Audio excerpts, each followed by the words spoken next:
এই পবিত্র মাস, এই সময়টা আমাদের যেই কাজে লাগানো উচিত। কিন্তু গণতন্ত্রের রাজনীতি বিভক্তির রাজনীতিকে পছন্দ করে, ইসলাম বিভক্তির রাজনীতি পছন্দ করে না। কেননা বিভক্তি মানে কখনো রাষ্ট্র এক হতে পারে না, আর গণতন্ত্র মানে তোমরা পরস্পর বিভক্ত থাকো আর মারামারি করো। প্রিয় উপস্থিতি, মানুষকে জাহান্নামে নিয়ে যাওয়ার যে চেষ্টা, যে ইচ্ছা, যে আকাঙ্ক্ষা শয়তানের, এই ইচ্ছা আকাঙ্ক্ষার কথা মহান আল্লাহ সুবহানাহু তাআলা নিজেও পবিত্র কোরআনে বিভিন্নভাবে তুলে ধরেছেন। তো শয়তানের বর্ণনা দিতে গিয়ে আল্লাহ সুবহানাহু তাআলা বলেন যে শয়তান কসম করে বলছে, কাসামাহুমা, যে শয়তান কসম করে বলছে যে সে হচ্ছে লামিনান নাসিহিন, সে কল্যাণকামীদের অন্তর্ভুক্ত। শয়তান আদম আলাইহিসসালাতু ওয়াসসালাম এবং হাওয়া আলাইহিসসালাতু ওয়াসসালামকে কসম করে বলতেছে যে আল্লাহর কসম, আমি আপনার এবং আপনার স্ত্রীর কল্যাণকামী।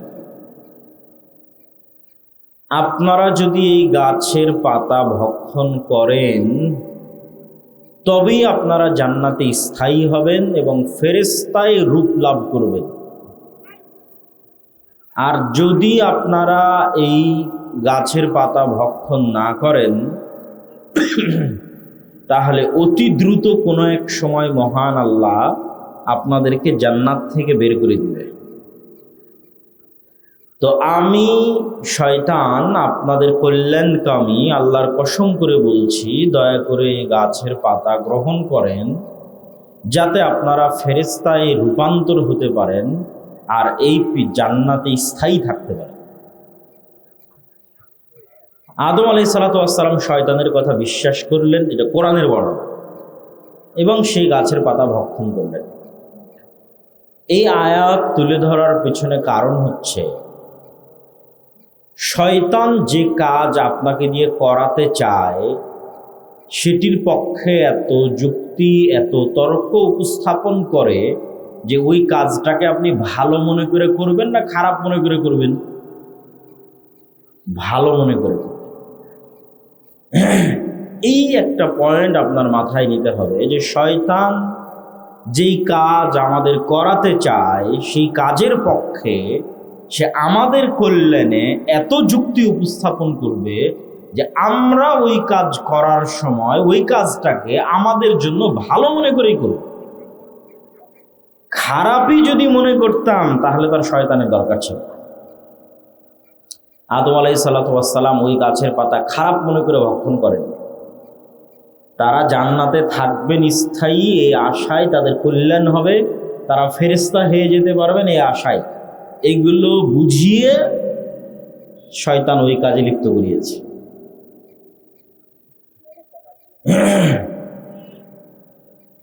তো শাবান মাসের মতো একটা পবিত্র মাস চলমান, যেই মাসে মানুষের আমলনামা রব্বুল আলামিনের সামনে উপস্থাপন করা হয়, সারা বছরের মানুষের সারা বছরের আমলনামা রব্বুল আলামিনের সামনে তুলে ধরা হয়।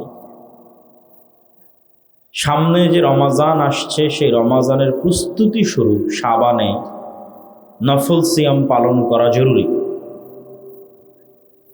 এই মাসটাকে শয়তান আমাদের কি কাজে ব্যস্ত রেখেছে দেখে।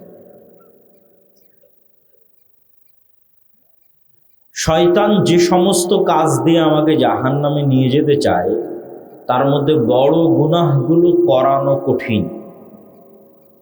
সামাজিক নিয়ম কানুনের কারণে করা কঠিন, চক্ষু লজ্জার কারণে করা কঠিন, মান সম্মানের ভয়ের কারণে করা কঠিন। আপনি কাউকে হত্যা করবেন, আপনাকে দিয়ে কাউকে হত্যা করিয়ে শয়তান আপনাকে জাহান্নামে নিয়ে যাবে, এটা বাস্তবায়ন করতে শয়তানকে অনেক পরিশ্রম করতে হবে। আপনি কারোর সাথে জেনায় লিপ্ত হবেন, তারপরে শয়তান আপনাকে জাহান্নামে নিয়ে যাবে, এটা বাস্তবায়ন করতে শয়তানকে অনেক পরিশ্রম করতে হবে। কিন্তু একটা কাজ যেটা বাস্তবায়ন করতে শয়তানকে কোনো পরিশ্রম করতে হয় না, সেটা হচ্ছে শয়তান শুধু বলবে অমুককে গালি দে, অমুকের দুর্নাম কর, অমুকের বিরুদ্ধে কমেন্ট লেখ, অমুকের বিরুদ্ধে কথা বল। এই একটা কাজ করাতে শয়তানকে কোনো পরিশ্রম করতে হয় না, শুধু বাটন চাপতে দেরি, আপনি করতে দেরি করবেন না। মানে আপনার কলবে শয়তানের ওয়াসওয়াসা আসতে যতক্ষণ দেরি লাগে, করতে আপনার দেরি হবে না। আর এটির কথায় আমি বলেছি, মাসিক আল ইতিসামের এই মাসের সম্পাদকীয় আছে নির্বাচন কেন্দ্রিক যত গুনাহ। তো এটির কথায় আমি বলেছি যে গোলাম বা কৃতদাসের স্বভাব হচ্ছে যাদের আত্মসম্মান এবং আত্মমর্যাদা থাকে না, তাদেরই বৈশিষ্ট্য হচ্ছে গীবত, অপবাদ, পরনিন্দা, মারামারি, কাড়াকাড়ি, গণ্ডগোল, তাদেরই বৈশিষ্ট্য। তো গণতন্ত্র এমন এক মতবাদের নাম যেটির মধ্যে মুসলমানদেরকে নিক্ষেপ করার মাধ্যমে মুসলমানদের গোলাম হওয়ার কালচারকে অব্যাহত রাখা হয়, যে মুসলমানেরা যেন স্বাধীন আত্মমর্যাদা সম্পন্ন না হতে পারে, এর মধ্যে যেন গোলামির স্বভাব বিরাজমান থাকে। এটি করার জন্য, এটি অব্যাহত রাখার জন্য এটিকে চালু রাখা হয়েছে। ইসলামে অবশ্যই রাজনীতি আছে। ইসলাম একটি পূর্ণাঙ্গ রাষ্ট্র ব্যবস্থার নাম, একটি পূর্ণাঙ্গ জীবন ব্যবস্থার নাম। রাসূলুল্লাহ সাল্লাল্লাহু আলাইহি ওয়াসাল্লামের চেয়ে রাষ্ট্রনীতি, অর্থনীতি আজকের পৃথিবীতেও কেউ ভালো বুঝে এটা নয়।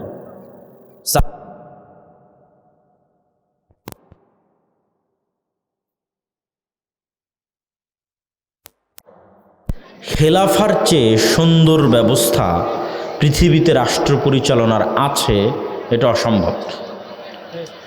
যারা আমাদেরকে গণতন্ত্রের বুলি আওড়ায় যে তোমরা জপো, জিকির করো, যে গণতন্ত্র গণতন্ত্র এটা জিকির করো, এর বাইরে যাওয়ার সুযোগ নাই। যারা আমাদেরকে মানবতাবাদের দার্স দেয়, আমাদেরকে পড়ায় যে আমাদের কাছ থেকে তোমাদের মানবতা শিখতে হবে, আমাদের কাছ থেকে তোমাদের ন্যায় নীতি শিখতে হবে, আমাদের কাছ থেকে তোমাদের নারীর অধিকার শিখতে হবে, আমাদের কাছ থেকে তোমাদের গণতন্ত্র শিখতে হবে, এগুলো আধুনিক বিশ্বের মানদণ্ড। কিন্তু কিছুদিন আগে অন্তত যারা শিক্ষিত সমাজ, যারা ফেসবুক ইউটিউবে অ্যাক্টিভ থাকেন, তারা জানেন। আর আপনারা যদি না জেনে থাকেন তাহলে এতটুকু জেনে নেন যে এতদিন আমরা বক্তব্যে যা বলতাম, আলেম ওলামা, মসজিদ মাদ্রাসা, আমরা বক্তব্যে এতদিন যা বলতাম, এটার পক্ষে আল্লাহ প্রমাণ তৈরি করে দিয়েছে তাদের মধ্যে থেকেই যাদের বিষয়ে আমরা বলতাম। প্রমাণ ছিল না, আমরা দাবি করতাম, মানুষ বলতো যে হুজুরেরা জানে না, সেকেলে, এরা অজ্ঞ, এরা মূর্খ, মৌলবাদী, জঙ্গি, এদের কথা বিশ্বাস করা যাবে না, এরা সবসময় ষড়যন্ত্র তত্ত্বে বিশ্বাস করে, এই বলে কত রকমের কথা, তার হিসাব নাই। কিন্তু বিশাল সাম্রাজ্যকেও আল্লাহ পতন করান ছোট বিষয় দিয়ে, ছোট্ট, অতি ছোট্ট একটা নগণ্য বিষয় দিয়ে পতন হয়। তো অ্যাপস্টেইন যে ফাইল উন্মোচন হয়েছে আমেরিকার, আমি মনে করি যে বিশ্বব্যাপী গণতন্ত্রের যে সাম্রাজ্যবাদ প্রতিষ্ঠিত আছে, এটার পতনের কেবল শুরু, এটার পতনের কেবল শুরু। এটার পতন ঘটবেই, কিভাবে ঘটাবে এটা আল্লাহ সুবহানাহু ওয়া তাআলা জানেন। কিন্তু এর কোনো যোগ্যতা নাই পৃথিবী শাসন করার, এটা আমরা দাবি করলাম, এর পক্ষে যুক্তি প্রমাণ ছিল না। এখন দেখা যাচ্ছে যে এই বিশ্বকে যারা মানবতাবাদের দাস দিত, এই বিশ্বে যারা গণতন্ত্রের সবচেয়ে বড় প্রচারক, এই বিশ্বে যার রাতের ঘুম হারাম হয় আমাকে টিকা দেওয়ার জন্য, তাহলে আমাকে টিকা না লাগালে দেখেন মারা যাবে, এই যে ঘুম হারাম বিল গেটসের। কি হিতাকাঙ্ক্ষী বিল গেটস! আমার বিল গেটস মুসলমানের কি হিতাকাঙ্ক্ষী যে মুসলমানের করোনা ভাইরাসের টিকা না দিলে তো মুসলমান মরে যাবে। তো ওকে বাঁচানোর জন্য এখন করোনা ভাইরাসের মুসলমানের টিকা দিতে হবে, এই চিন্তায় ঘুম হয় না বিল গেটসের। সেই বিল গেটস কি করত?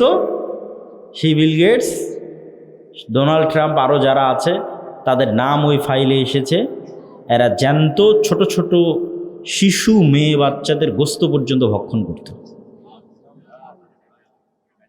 তাহলে কি পরিমাণ হিতাকাঙ্ক্ষী? না হিতাকাঙ্ক্ষীর নামে অন্য কিছু এবার বলেন।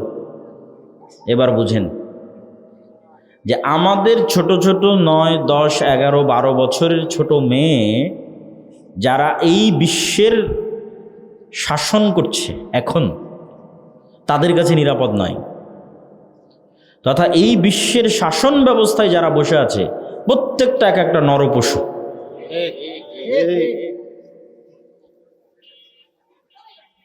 যারা মুসলমানদেরকে মানবতাবাদের দার্স দেয়, গণতন্ত্রের ধ্বজাধরি, যে গণতন্ত্র প্রতিষ্ঠা করলে তোমরা নিরাপদে থাকবা, ন্যায় শাসন প্রতিষ্ঠা হবে, এই গণতন্ত্রের যারা দার্স দেয়, বুলিয়া ওড়ায়, এরা প্রত্যেকটা এক একটা আস্ত নরপিশাচ।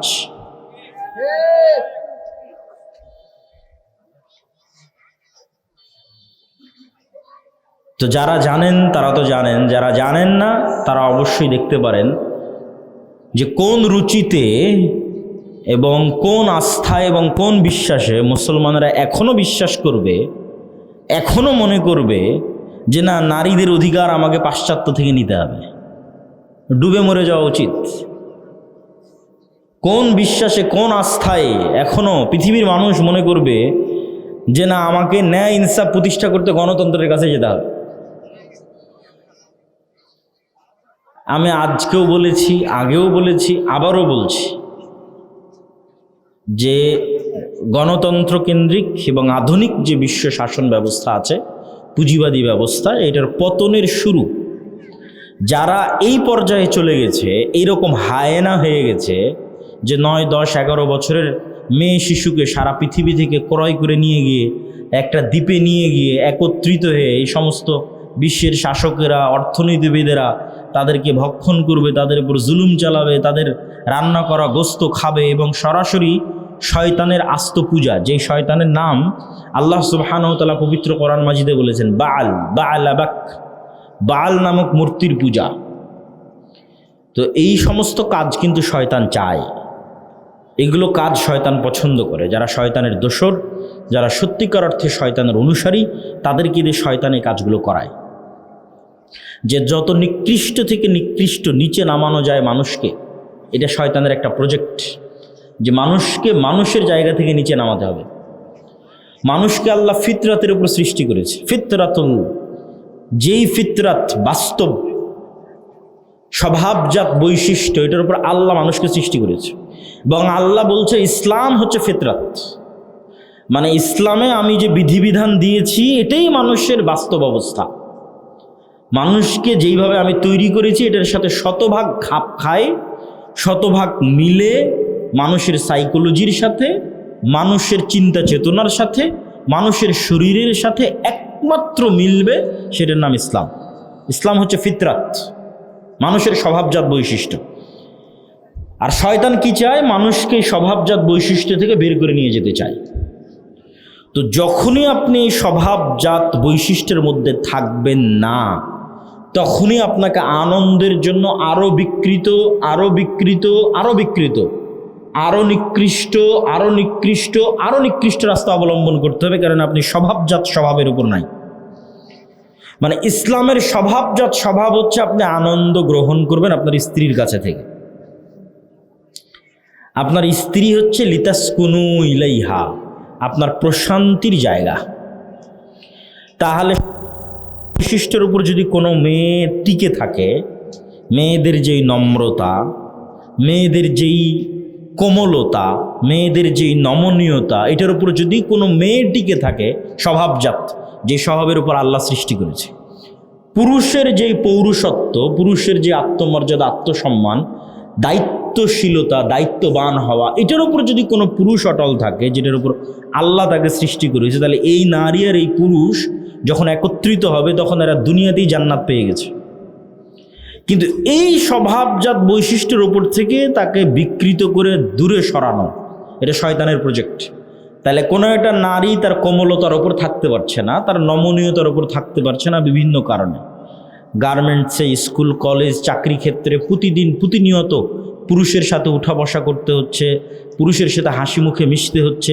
এর মাধ্যমে তার কোমলতা এবং নমনীয়তায় কমতি তৈরি হচ্ছে। যত বেশি পুরুষের সাথে সে মিশবে এবং উঠা বসা করবে, তত তার মধ্যে পুরুষালী স্বভাব, আধিপত্য বিস্তার করা, অর্থনৈতিক ক্ষমতা, পদের ক্ষমতা, আধিপত্য বিস্তারের মানসিকতা আসবে। এবার পুরুষ যখন গায়রাতবিহীন হয়ে যাবে, দায়ুস, আত্মমর্যাদাহীন, পৌরুষত্ব নাই, না অর্থনৈতিক সক্ষমতা আছে, না শারীরিক সক্ষমতা আছে, না নৈতিক সক্ষমতা আছে, কোনো দিক থেকেই সে তার স্ত্রীর সামনে দাঁড়াতে পারে না, তাহলে তখন তার মধ্যে মেয়েলি স্বভাব বিরাজ করবে। এটা হলো বিকৃতির শুরু। যেই স্বভাবজাত বৈশিষ্ট্যের উপর আল্লাহ মানুষকে সৃষ্টি করেছিলেন, বিকৃতির শুরু, এটা শয়তান চায়। এই বিকৃতিটা যখন সংঘটিত হয়ে যাবে, তখন এই সমাজ, এই নারী, এই পুরুষ পৃথিবীতে স্বাভাবিক আর আনন্দ পাবে না। একে তখন আনন্দ খুঁজতে হবে অস্বাভাবিক রাস্তায়। সে অস্বাভাবিক রাস্তা হতে পারে সমকামিতা, সে অস্বাভাবিক রাস্তা হতে পারে এই রকম যে নিকৃষ্ট কার্যকলাপ শয়তান, এই সমস্ত গণতন্ত্রের ধ্বজাধারী নরপিশাচ, নরপশু যারা পৃথিবীকে শাসন করতেছে, ভিতর থেকে খোখলা, পৃথিবী শাসন করার যাদের কোনো নৈতিক অধিকার নাই, হারিয়ে ফেলেছে, তাদের মধ্যে এই স্বভাবগুলো শয়তান কিভাবে প্রবেশ করিয়েছে? কেননা তারা স্বভাবজাত বৈশিষ্ট্যের উপর বাকি নাই। এর আস্ত শয়তানের পূজারী। ওই পূজারী নয় যে নিজের অজান্তে শয়তানের পূজা করছে, জেনে বুঝে শয়তানেরই পূজা করতেছে, শয়তানকে নিজের ইলাহ মেনে ইবলিস কোনটাতে খুশি হবে সেটা করতেছে। এবং যদি তারা সরাসরি ইবলিসের সাথে মিটিং দেয়, সরাসরি শয়তানের সাথে সাক্ষাতে কথা বলে, তবু আশ্চর্যের হওয়ার কোনো বিষয় নয়, স্বাভাবিক একটি বিষয়। তো এই যে শয়তান এবং শয়তানের অনুসারী যারা আজকের পৃথিবী শাসন করছে, এদের শত্রু তো ইসলাম, এদের শত্রু তো নবীরা, নবীদের উত্তরসূরীরা, এদের শত্রু তো মানুষের স্বভাবজাত বৈশিষ্ট্য যেটার উপর ইসলাম টিকে আছে। তো এই জন্য আমি আমার বহু বক্তব্যে বলেছি এবং আজকেও বলছি, ইসলাম নিজেই কোনো দল, সংগঠন, মতবাদ, আদর্শ, নির্বাচন, ভোট কোনো কিছু ছাড়াই ইসলাম নিজেই ইটসেলফ একটা বিপ্লব। নিজেই ইসলাম নিজেই পৃথিবীকে পরিবর্তন করে দিতে পারবে, ইসলাম নিজেই বাংলাদেশকে পরিবর্তন করে দিতে পারবে। কিন্তু ইসলামের ওই জায়গায় আমাদের পৌঁছতে হবে, সেই জায়গায় আমরা পৌঁছতে পারিনি। আমরা এখন যে জায়গায় দাঁড়িয়ে আছি এটার নাম নেফাকি, মোনাফিকি। যেহেতু আমরা শতভাগ 90% মুসলমানের দেশ, আমরা যেহেতু ইসলামের ওই জায়গায় পৌঁছতে পারিনি, তাহলে আমরা দাঁড়িয়ে আছি কোথায়? আমরা মোনাফিকির স্তরে দাঁড়িয়ে আছি। এই মোনাফিকের স্তর থেকে আমাদেরকে পূর্ণতার স্তরের দিকে এগিয়ে যেতে হবে, পরিপূর্ণতার স্তরের দিকে। আর এই পরিপূর্ণতার স্তরের দিকে এগিয়ে যাওয়ার জন্য কট্টরভাবে ইসলাম অনুসরণের বাইরে আর দ্বিতীয় কোনো রাস্তা নেই। শয়তানের অনুসারী যত শক্ত এবং মজবুতভাবে শয়তানের অনুসরণ করে, ইসলামের অনুসারীদেরকে ঠিক ততই কট্টরভাবে ইসলামের অনুসরণ করতে হবে এবং ইসলামের উপর আস্থা রাখতে হবে, ইসলামের উপর বিশ্বাস রাখতে হবে। প্রিয় উপস্থিতি, আমরা আলোচনা করছিলাম যে আমাদের যে এই পবিত্র মাস, এই পবিত্র মাস, সামনে যে মাস আসতেছে সেই মাস, এই 2 মাস মিলে আমরা যেই সময়টা পার করতেছি, এই সময়টা আমাদের যেই কাজে লাগানো উচিত সেই কাজে না লাগিয়ে জাহান্নামে নিয়ে যাওয়ার যে সহজ রাস্তা আছে, সেই সহজ রাস্তায় শয়তান আমাদের ব্যস্ত করে রেখেছে। তাহলে কি কাজে লাগানো উচিত? শয়তানের কবল থেকে বাঁচার জন্য, শয়তানের ষড়যন্ত্র থেকে বাঁচার জন্য 2টে ইবাদত খুব গুরুত্বপূর্ণ। একটা ইবাদতের নাম সালাত, আর একটা ইবাদতের নাম সিয়াম। তো সালাত এবং সিয়াম দিয়ে কিভাবে আপনি শয়তানের কবল থেকে বাঁচবেন এটা তো বলবো, একটু বিস্তারিত বলবো। তার আগে শয়তান আপনাকে এই মাসগুলোতে কি কাজে ব্যস্ত রেখেছে সেটা বুঝেন। যে শয়তান আপনাকে দিয়ে জেনা করাতে পারছে না, মানুষকে হত্যা করাতে পারছে না, আরো ডট ডট ডট অনেক কাজ করাতে পারছে না। তো শয়তান আপনাকে কোন কাজে ব্যস্ত রাখবে? জিহব্বার গুনাহ। এটা হলো সবচেয়ে সহজে জাহান্নামে নিয়ে যাওয়ার মাধ্যম, সবচেয়ে easy way to go to জাহান্নাম। পৃথিবীর সবচেয়ে সহজ রাস্তা যেটাতে মানুষ জাহান্নামে যায়, এখানে শয়তানের কোনো পরিশ্রম নাই। তো এই সহজ রাস্তায় চলতে মানুষকে সবচেয়ে বেশি উদ্বুদ্ধ করে গণতন্ত্র, নির্বাচন। যে তুমি দ্রুত কেমনে জাহান্নামে যাবা।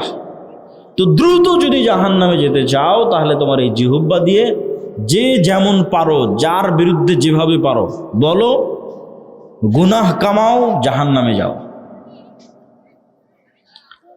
ইসলামী শাসন ব্যবস্থায় বিভক্তির কোনো সুযোগ নাই।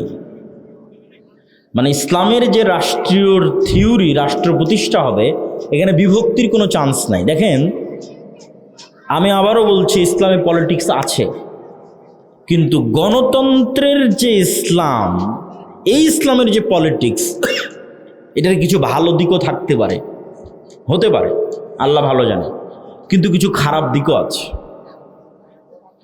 এই খারাপ দিকটা হচ্ছে সরাসরি ইসলামকে শত্রু বানিয়ে দেওয়া হয়, সরাসরি ইসলাম শত্রুতে পরিণত হয়ে যায়। যেমন গত 17 বছর ছিল, ঠিক আল্লাহ ভালো জানে কি হবে, কিন্তু যেহেতু গণতন্ত্রের রাজনীতি বিভক্তির রাজনীতিকে পছন্দ করে, ইসলাম বিভক্তির রাজনীতি পছন্দ করে না। কেননা বিভক্তি মানে কখনো রাষ্ট্র এক হতে পারে না, আর গণতন্ত্র মানে তোমরা পরস্পর বিভক্ত থাকো আর মারামারি করো। তো এই গণতান্ত্রিক ব্যবস্থার মধ্যে আমি ইসলামের পলিটিক্স করছি, তখন এর বিপরীত পক্ষ যে আছে যদি বিজয় অর্জন করে, তাহলে পুরো ইসলামকে শত্রু মনে করবে। পুরো ইসলাম, সে এখন যে ইসলামের পক্ষে রাজনীতি করছে, সে যে রাজনীতি করছে না, সে যে মসজিদে আছে, সে যে মাদ্রাসায় আছে, সে যে বক্তব্য দিচ্ছে, সে যে বই লিখছে, সে সব শত্রু, পুরো ইসলাম শত্রু। কে এখন পুরো ইসলামকে শত্রু মনে করছে? আর এক মুসলমানই পুরো ইসলামকে শত্রু মনে করতেছে, আর একটা মুসলমানের সন্তান। এটা তাহলে বানালোকে, আমি ব্যক্তির কোনো দোষ দিচ্ছি না, দলের না, এটাই থিওরি, গণতন্ত্রের যে থিওরি, এটা এভাবেই ডিজাইন করা।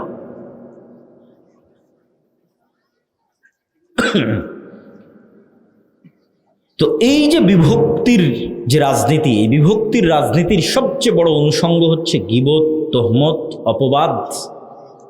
কে কাকে কত নিচে নামাতে পারে, কে কার কত চরিত্র হনন করতে পারে, এটার প্র্যাকটিস। আর এটার প্র্যাকটিস কখনো স্বাধীন নেতার প্র্যাকটিস হতে পারে না, এটার প্র্যাকটিস গোলামের প্র্যাকটিস।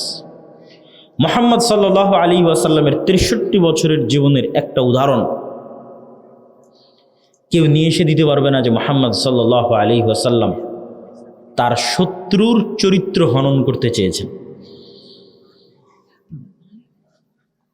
আবু সুফিয়ান যদি এক দিনের জন্য, এক সেকেন্ডের জন্য বুঝতো যে মুহাম্মদ সাল্লাল্লাহু আলাইহি ওয়াসাল্লাম তাকে ব্যক্তিগতভাবে অ্যাটাক করেছেন, আদর্শিক আক্রমণ নয়, ব্যক্তিগত অ্যাটাক। ব্যক্তিগত অ্যাটাক যেমন ধরেন আবু সুফিয়ান, কথার কথা বলছে, আবু সুফিয়ান কানা, আবু সুফিয়ান বাঠু, আবু সুফিয়ানের টাকা নাই, আবু সুফিয়ান গরিব, উমুকের ঘরের উমুক,